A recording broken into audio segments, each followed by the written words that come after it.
quiero invitarles a que abran sus Biblias en el libro de Romanos capítulo 7, versículos del 1 al 6. Romanos capítulo 7, versículos del 1 al 6. Vamos a continuar con nuestra serie en Romanos. Próximo domingo es Domingo de Resurrección, así que hasta el segundo domingo de abril vamos a continuar nuevamente con Romanos. Estamos en esta serie que se llama Resucitados con Cristo. Romanos capítulo 7, versículos del 1 al 6. Resucitados con Cristo.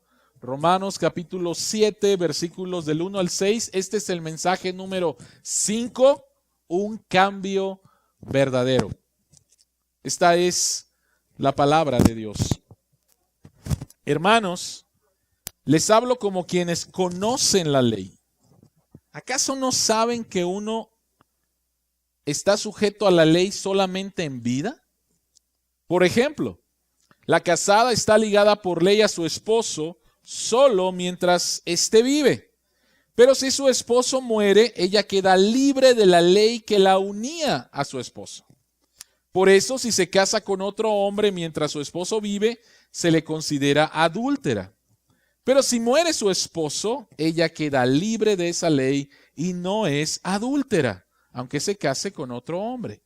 Asimismo, hermanos míos, ustedes murieron a la ley mediante el cuerpo crucificado de Cristo, a fin de pertenecer al que fue levantado de entre los muertos. De este modo daremos fruto para Dios. Porque cuando nuestra naturaleza pecaminosa aún nos dominaba, las malas pasiones que la ley nos despertaba actuaban en los miembros de nuestro cuerpo y dábamos fruto para muerte. Pero ahora, al morir a lo que nos tenía subyugados, hemos quedado libres de la ley a fin de servir a Dios con el nuevo poder que nos da el Espíritu y no por medio del antiguo mandamiento escrito. Oremos.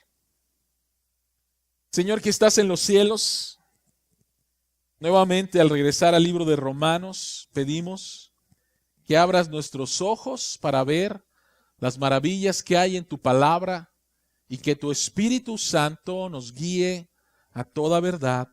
En tu nombre oramos. Amén. ¿En dónde estamos? Hace 2 semanas fue el aniversario de la iglesia y predicamos un mensaje sobre eso. El domingo pasado estuvo predicando aquí el seminarista David Ulloa. Así que necesitamos regresar y ver en dónde estamos en el libro de Romanos. Esta serie es del libro de Romanos capítulo 5 al capítulo 8. Y necesitamos otra vez regresar y entender de qué está hablando Pablo. Recordemos que Pablo dice: voy a Roma y quiero predicarles el evangelio. Y recuerden por favor que el evangelio son las buenas noticias, no tan solo para el perdido, sino también para nosotros los hallados, y también son buenas noticias para la ciudad. Son buenas noticias para el perdido porque hay una transformación. Son buenas noticias para los hallados nosotros porque Dios nos sigue transformando. Y son buenas noticias para la ciudad porque hay una transformación social.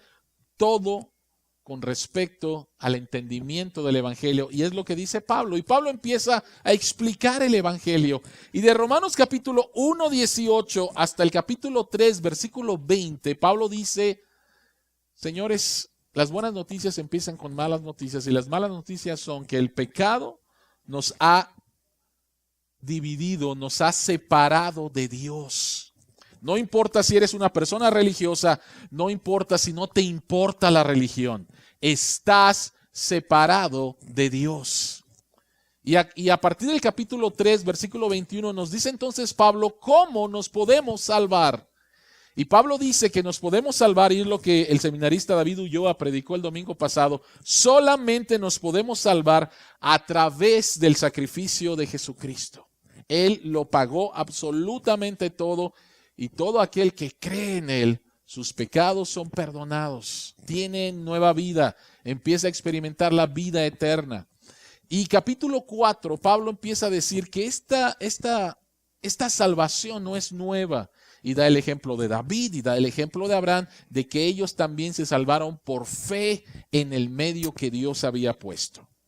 Pero a partir del capítulo 5, Pablo empieza a hablar acerca de los beneficios que tenemos ahora que estamos reconciliados con Dios. En el mejor de los casos, querida iglesia, tú sabes que Jesucristo ha perdonado tus pecados y que tu pasado está resuelto. Y en el mejor de los casos, tú sabes que tu futuro está asegurado porque te espera Cristo en los cielos.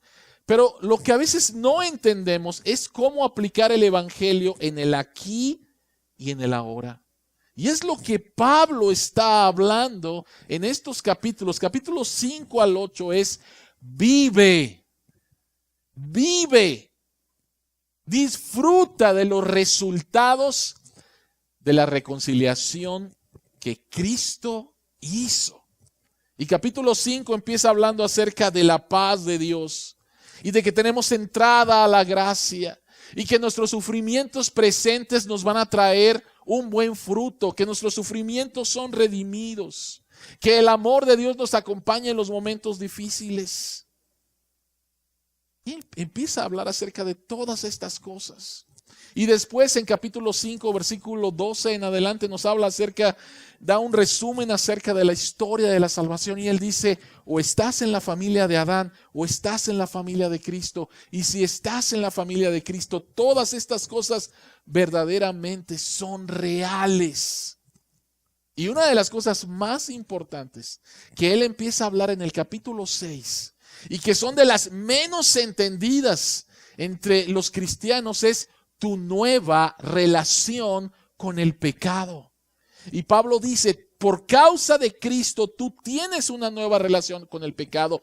Tú has muerto al pecado y el pecado ya no tiene poder sobre ti. Antes lo tenía porque estabas en la familia de Adán, ahora ya no, eres libre. Y Pablo dice: tienes que saberlo, tienes que creerlo y tienes que vivirlo. Cristo en la cruz ganó para ti la victoria sobre el poder del pecado diario. ¿Eso significa que no vamos a pecar? No, eso significa que lo que antes no podíamos hacer, que era desobedecer el pecado, ahora sí lo podemos hacer. Y que vamos a tener victorias y que podemos tener derrotas. Todavía estamos luchando. Pero antes no podíamos zafarnos de nuestro antiguo amo. Ahora sí, porque morimos juntamente con Cristo. Y Pablo continúa nuevamente con esta idea y llegamos al capítulo 7. El capítulo 7 sigue Pablo tratando de contestar la pregunta que hizo. Vean por favor 6:14. Pablo está contestando la pregunta de 6:14. Y 6:14 dice: así el pecado no tendrá dominio sobre ustedes, porque ya no están bajo la ley, sino bajo la gracia.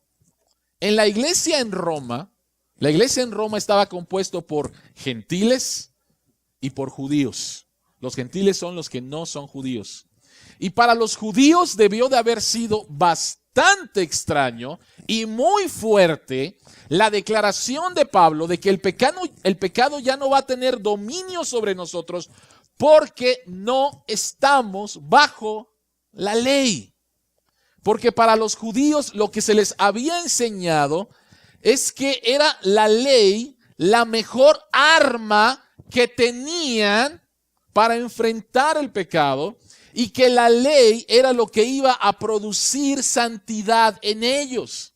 Y entonces de repente escuchan a Pablo decir, voy a leerlo nuevamente: el pecado no tendrá dominio sobre ustedes porque ya no están bajo la ley.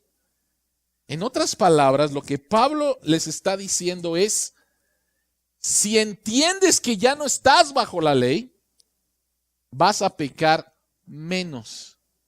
Y para un judío esto no tiene sentido. No tiene sentido. ¿Cómo la ley, si entre comillas, me olvido de la ley, voy a pecar menos? Y Pablo va a utilizar el matrimonio como una analogía para explicar esta relación que tenemos entre la ley y la gracia. Pablo va a utilizar el matrimonio como una analogía para esto. Vean por favor los primeros versículos 1 al 3. ¿Acaso no saben que uno que está sujeto a la ley solamente en vida? Por ejemplo, la casada está ligada por ley a su esposo solo mientras éste vive, pero si su esposo muere, ella queda libre de la ley que unía a su esposo. Pablo está hablando acerca del matrimonio. Si una mujer casada se une a otro hombre, es una adúltera. Pero si una mujer está casada, se muere su esposo y después de la muerte de su esposo se une a otro hombre en matrimonio, no es una adúltera, ella está libre.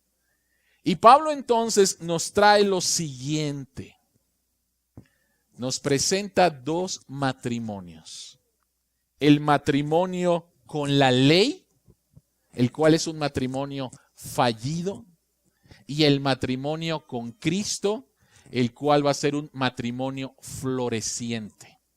Estas dos cosas nos presenta Pablo. Ahora, ¿por qué Pablo utiliza el matrimonio como una analogía de nuestra relación ahora con la ley y con Cristo? Por dos razones. Número uno, porque era algo común. Era algo que todo mundo podía entender. Si hay un matrimonio y la esposa se mete con otro hombre y mientras está casada es una adúltera. Pero si se muere el esposo y se casa con otra persona, lo está haciendo bien, es libre, nadie la puede acusar. Eso era algo común, eso la gente lo podía entender. Pero la otra razón por la cual Pablo utiliza el matrimonio como una analogía de nuestra nueva relación con la ley y con Cristo es porque un matrimonio tiene el poder de cambiarte. ¿Cuántos están casados? ¿Sigue siendo el mismo? No, no sigue siendo el mismo. Has cambiado. Has cambiado. ¿Saben cómo yo cambié el primer año de matrimonio? No sé qué pasa el primer año del matrimonio, pero creo que no ha sido mi única experiencia. En el primer año de matrimonio gané 10 kilos. Y de no ser por los taquitos que venden en la salida de los metros, del metro, que me enfermé y olvídense, y entonces bajé mucho. De no haber sido por eso, me hubiera quedado con 10 kilos. Cambié, físicamente cambié, ¿sí?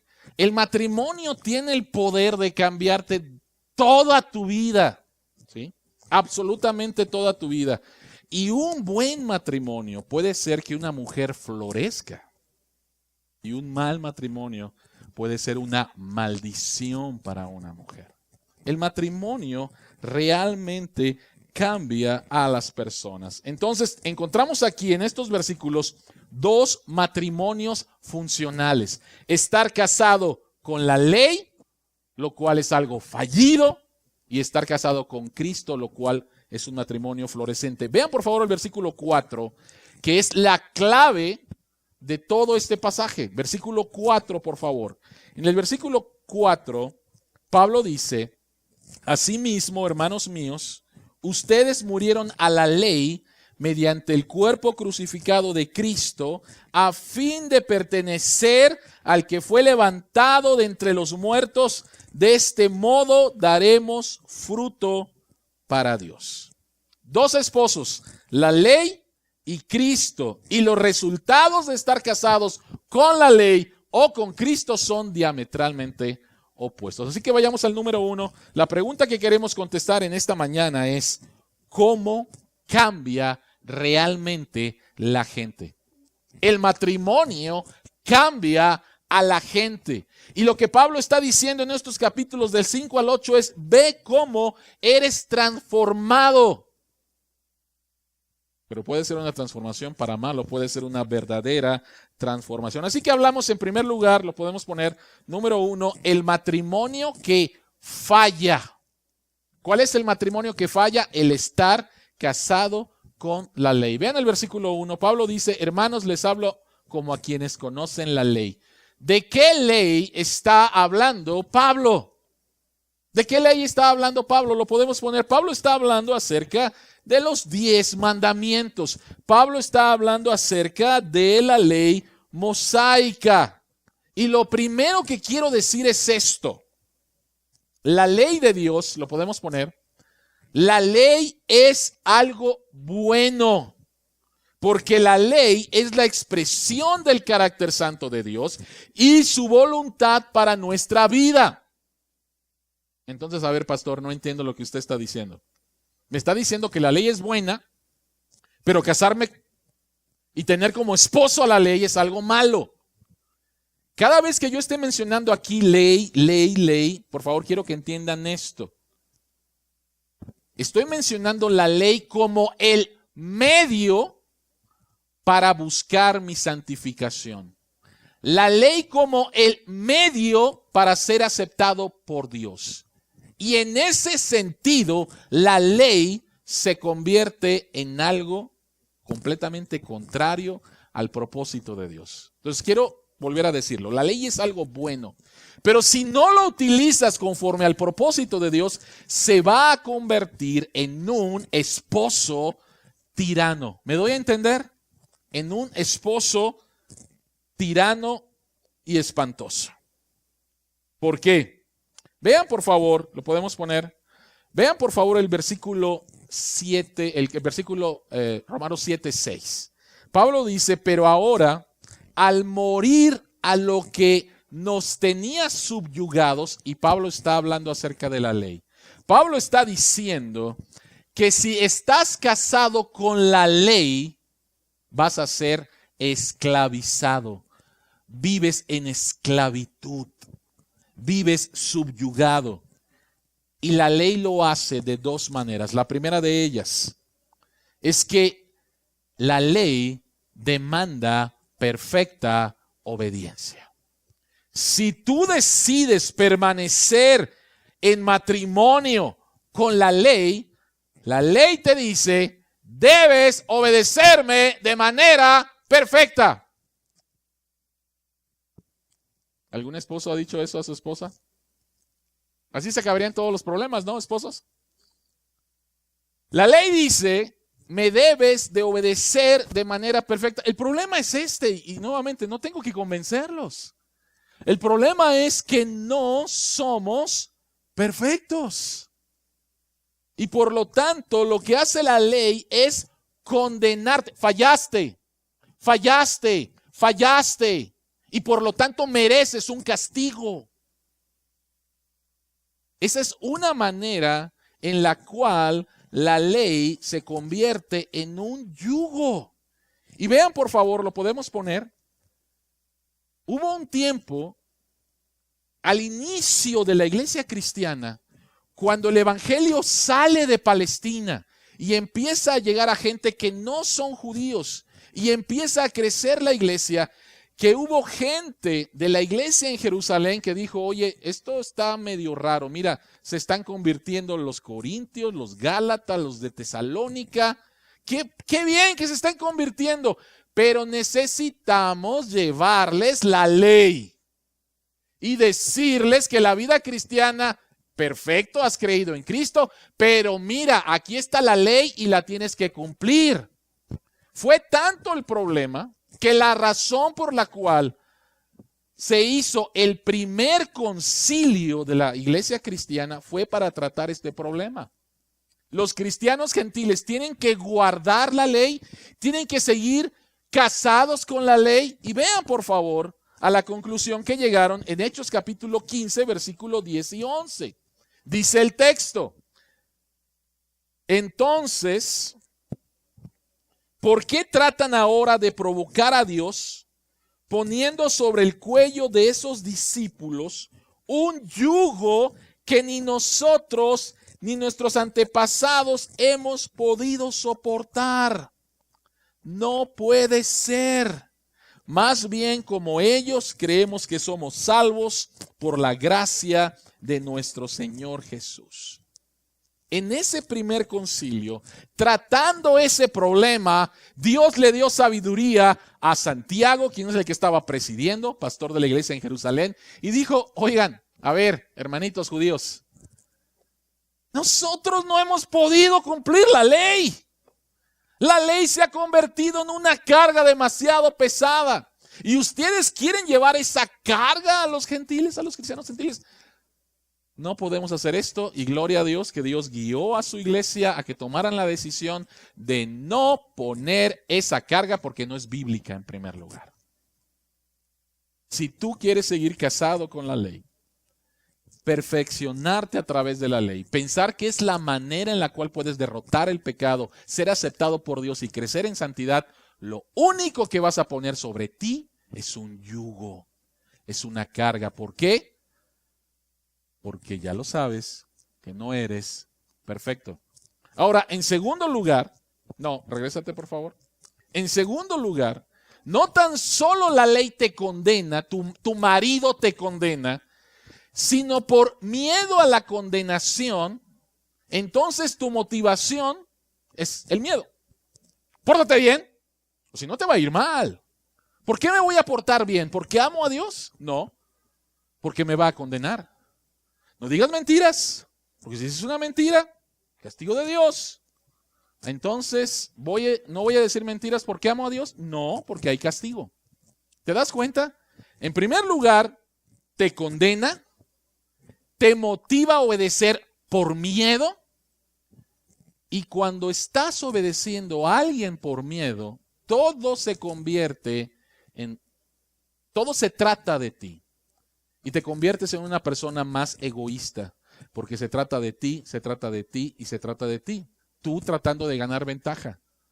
Te condena, motivación, el miedo, y te hace una persona egoísta. Esa es la primera razón. La ley nos esclaviza porque nos condena y produce en nosotros una motivación de miedo. En segundo lugar, la segunda razón es que la ley produce lo peor de ti. Vean el versículo 5, por favor.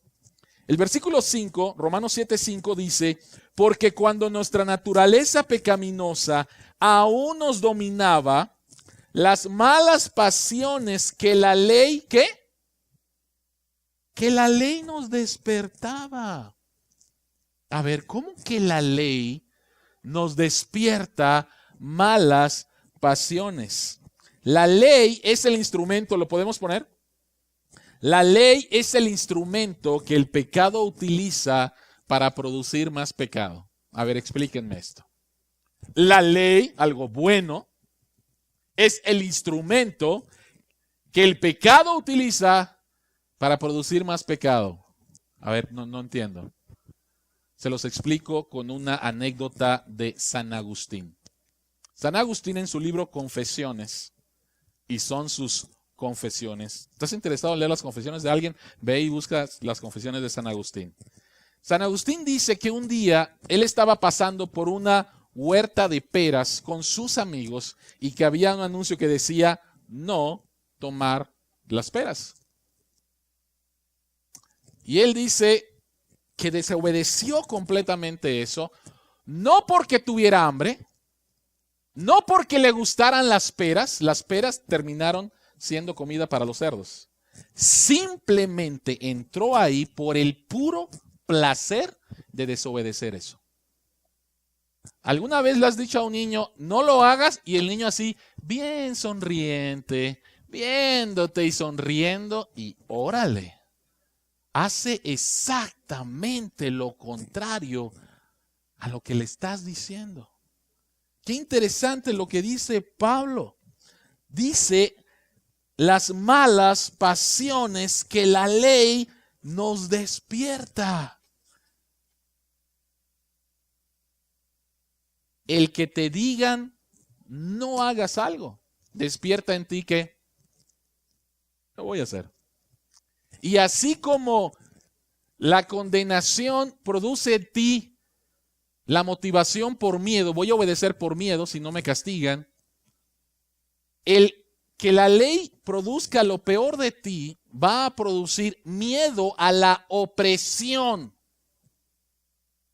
¿Por qué me tienes que decir lo que tengo que hacer? Yo voy a hacer lo que yo quiero hacer y no voy a permitir que nadie me oprima. Yo soy libre. Así que todos los que dicen no, no y no, Lo que produce en nosotros es, ¿quién me va a decir que no se puede? Lo voy a tratar de hacer.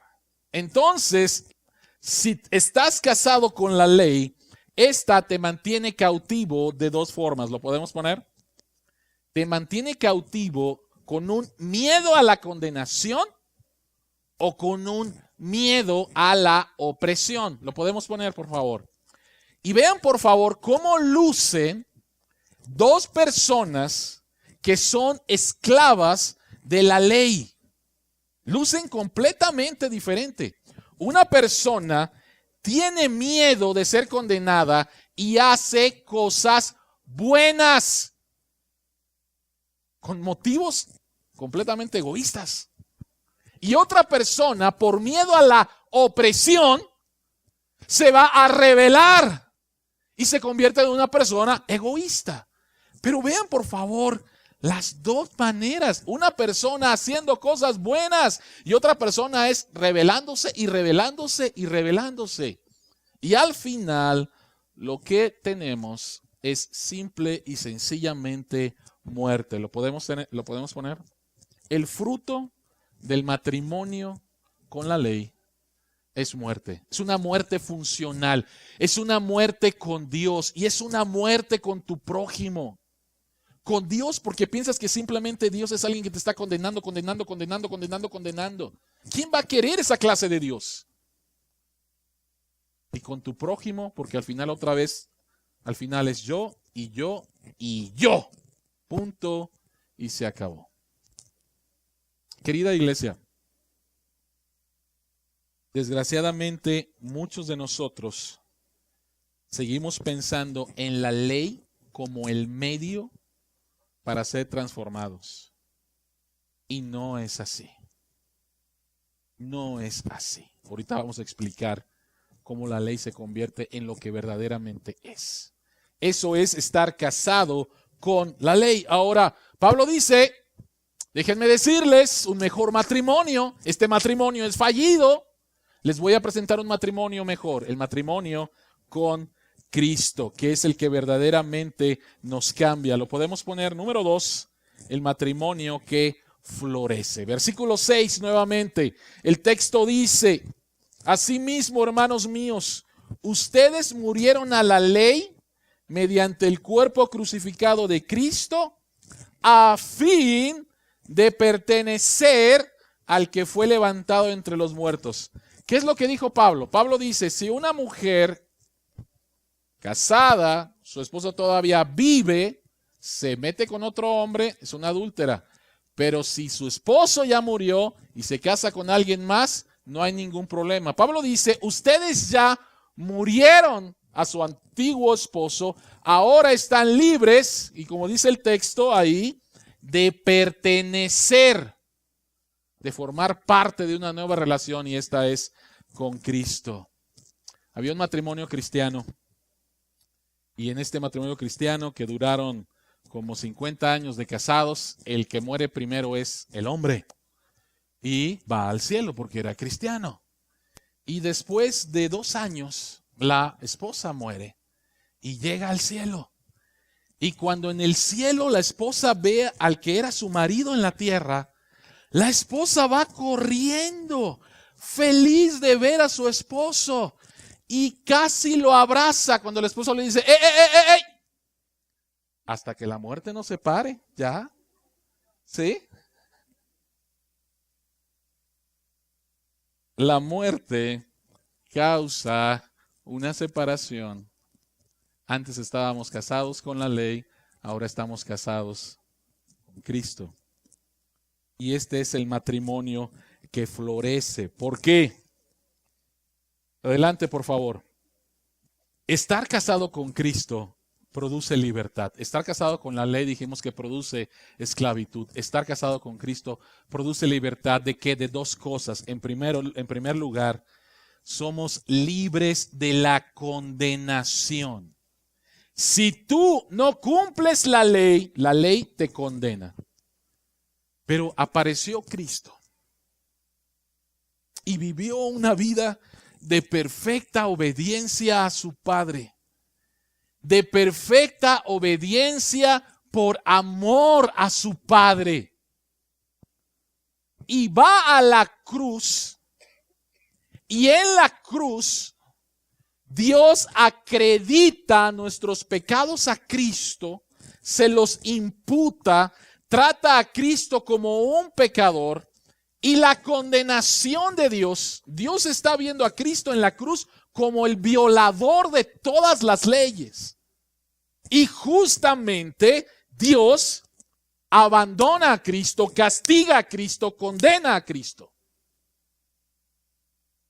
La bendición, querida iglesia, es que cuando tú vienes a Cristo y te arrepientes de tus pecados les fueron acreditados a Cristo. Y esa perfecta obediencia de Cristo, ese perfecto amor de Cristo, ahora se te acredita a ti, se te imputa a ti, y por lo tanto ya no hay condenación.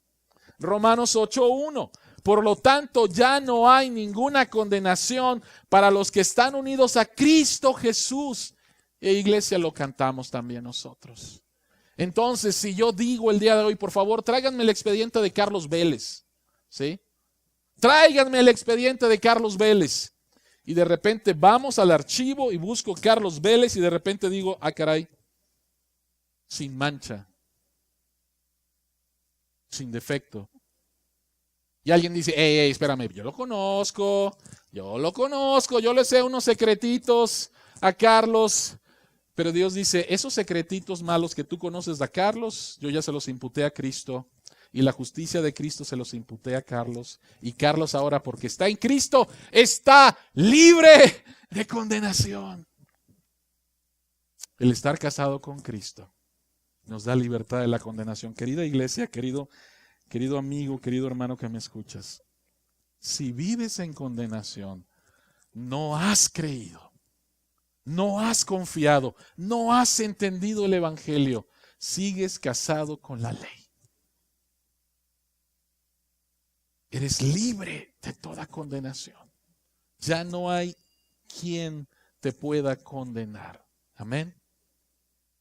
Segundo lugar, eres libre de la opresión. Dijimos nuevamente que la ley produce en nosotros miedo a la opresión y nos rebelamos contra ella. ¿Cómo Cristo nos libera de eso? Adán y Eva, Génesis capítulo 3, creyeron que cuando Dios les dijo, de ese fruto no vas a comer, ellos creyeron, con el engaño de Satanás, creyeron que Dios les estaba ocultando algo bueno. Ellos creyeron que había algo bueno aparte de Dios y Dios les estaba ocultando ese beneficio. Y por lo tanto ellos se rebelaron contra la opresión del mandamiento de Dios. El mandamiento de Dios se convirtió en ellos en algo opresor en lugar de algo dador de vida. Eso es lo que pasó con Adán y Eva. Y es como muchos vemos los mandamientos de Dios. Qué aburrido, qué injusto. Mira a este Dios que debe de ser un amargado, no quiere que viva mi vida. Me voy a rebelar contra este Dios.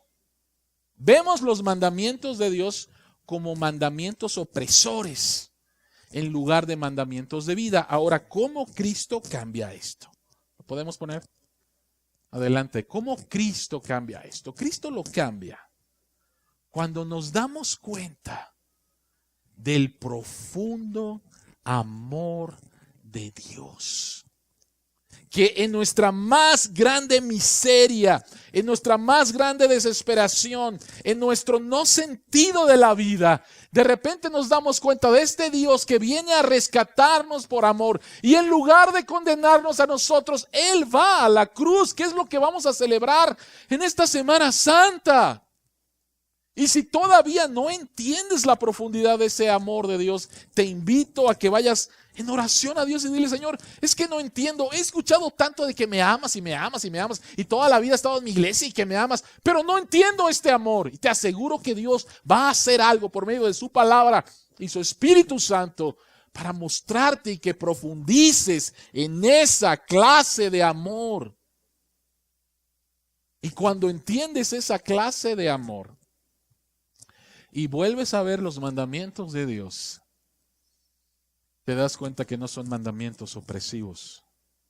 Son mandamientos de alguien que te ama y que quiere lo mejor para tu vida. Ejemplo. Imagínate a una mujer que entra como secretaria a una grande compañía, va a estar trabajando casi directamente con el jefe. El jefe tiene varias secretarias. Y esta mujer entra a la oficina y lo primero que ve en la puerta de su jefe, quien es soltero, regla número 1, no llegar tarde. Regla número 2, no utilices, por favor, el tiempo de trabajo en estar en Facebook. Número 3, y ve así 10 reglas. Entonces, es el primer día de la mujer ni siquiera conoce al jefe. Y de repente llega el primer día y ve eso. ¿Qué creen que es la impresión de esa mujer con respecto a quién será el que está detrás de esa puerta? ¿Cuál es la impresión? Este debe de ser un militar, este debe de ser alguien que, no, hombre, Y las mujeres no, sí, cuidado, porque este es bien recto, etcétera, etcétera, ¿no? Esta mujer, con el paso del tiempo, se enamora del jefe y el jefe se enamora de ella. Y se casan.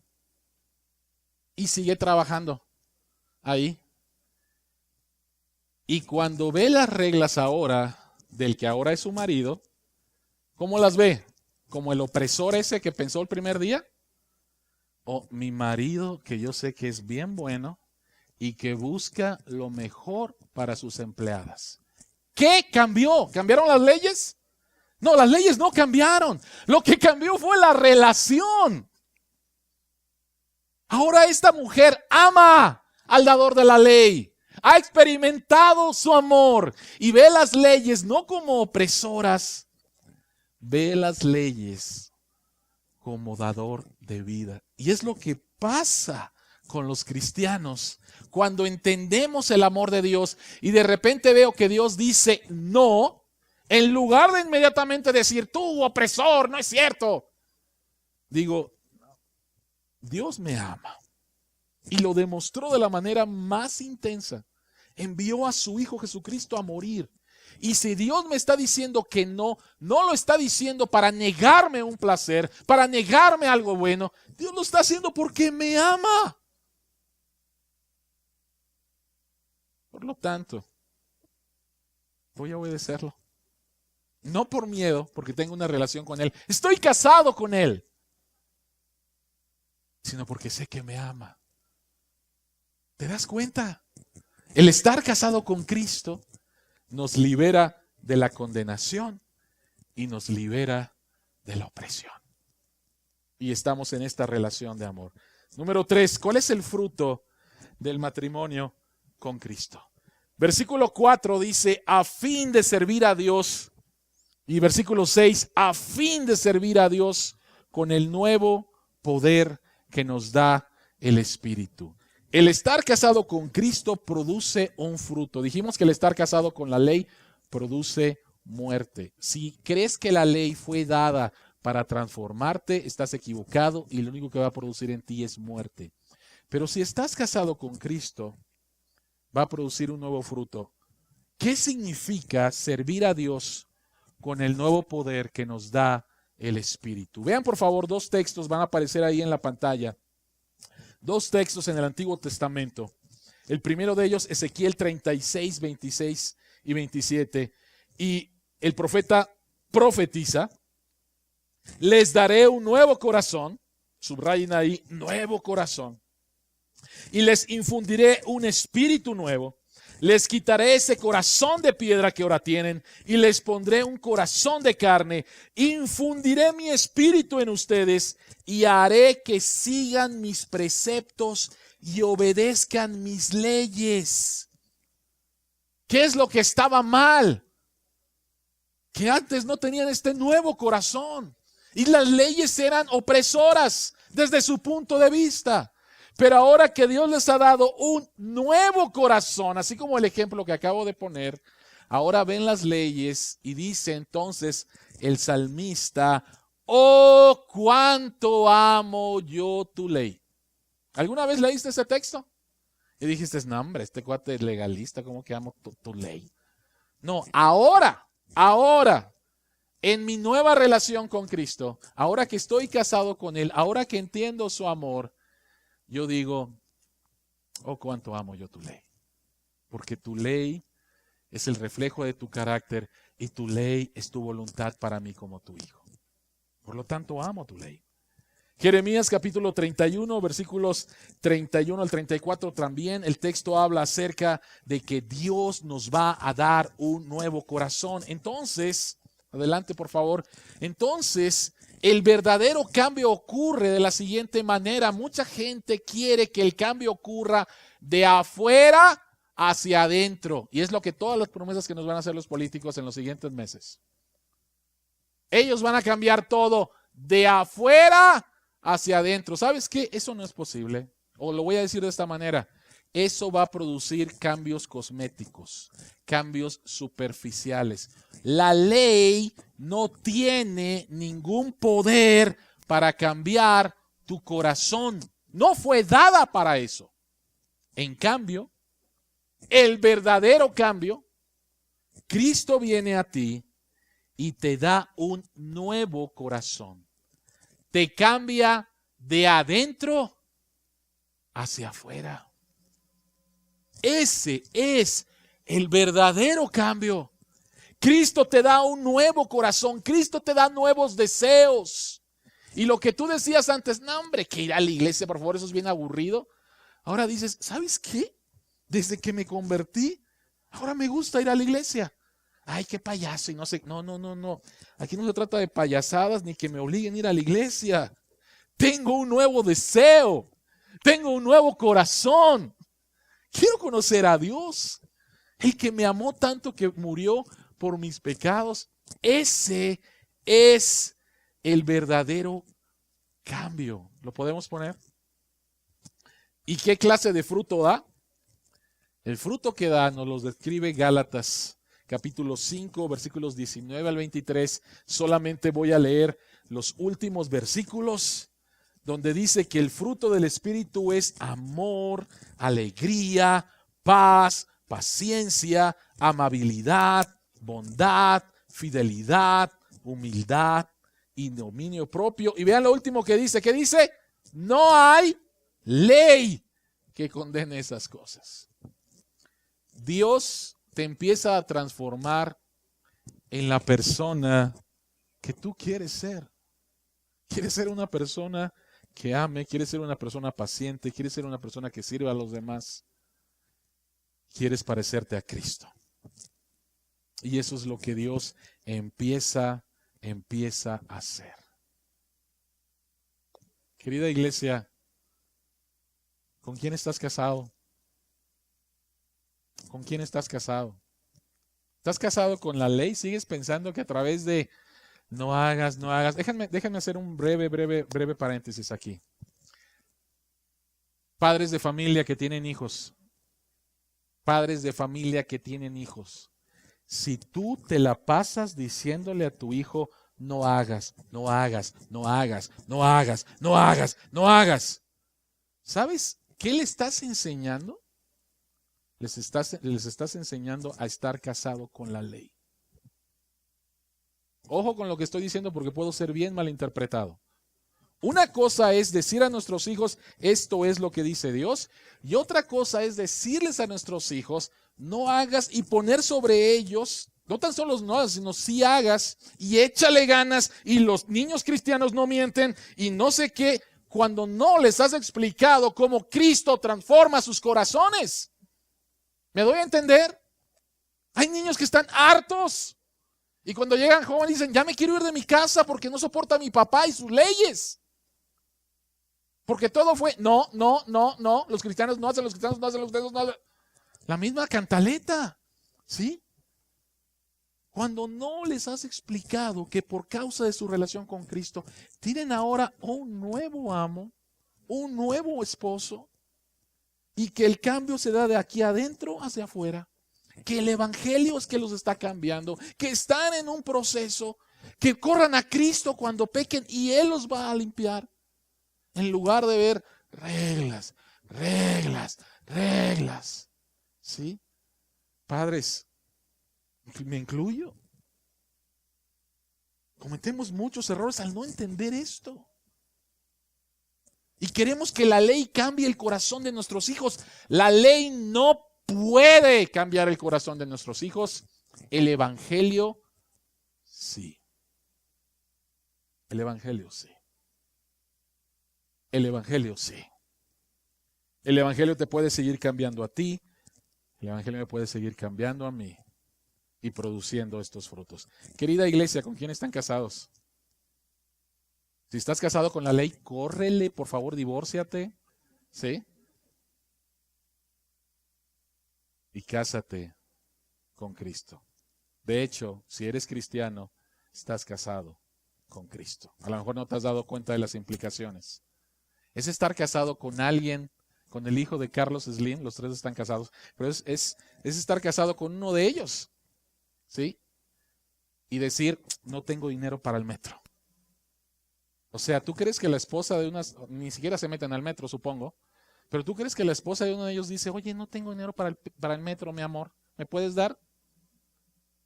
Son ricas en base a la relación que tienen con su marido. Nosotros somos ricos y libres en base a la relación que tenemos con Cristo nuestro esposo.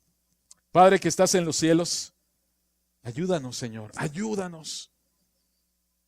Ayúdanos, Padre, a poder entender que la manera en la cual tú nos transformas, tú nos cambias, es por medio del entendimiento y de la experiencia profunda con el evangelio. ¿Quiénes somos en Cristo?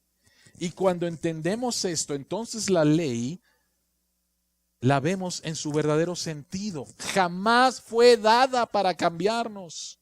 No tiene ese poder. La ley fue dada para enseñarnos tu carácter santo, para que vivamos de acuerdo a esa voluntad, ahora que estamos en Cristo. Transfórmanos, Señor, en base a esta relación de matrimonio que tenemos con nuestro Salvador, en cuyo nombre oramos. Amén.